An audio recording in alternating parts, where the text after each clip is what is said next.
Байцгаана уу? За өнөөдөр хайнаана. Ингээд гэр бүлээр аялж байна. Үнэхээр бас нүдэрээ үзнэ гэдэг чинь өөр юм бэ. Телевизээр өчнөө харлаа сайхан юм. За нүдэрээ харахад бол үнэхээр энэ далаа, агаар, энэ уур амьсгал, энэ жимс цэцэг үнэхээр өстөө нэг Гиваачингийн орон шиг өө сайхан юм аа. Тийм ээ. За тэгээ өнөөдөр усан аялалдаа гарч ийн 3 цаг хэрэг усан аялал явах юм бэ. Их гоё адал явдалтай.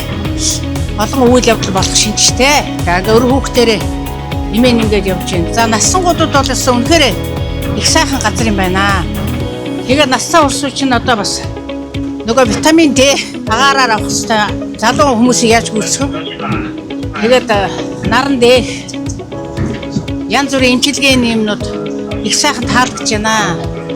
Та бүхэн дээрээ. За баярлалаа.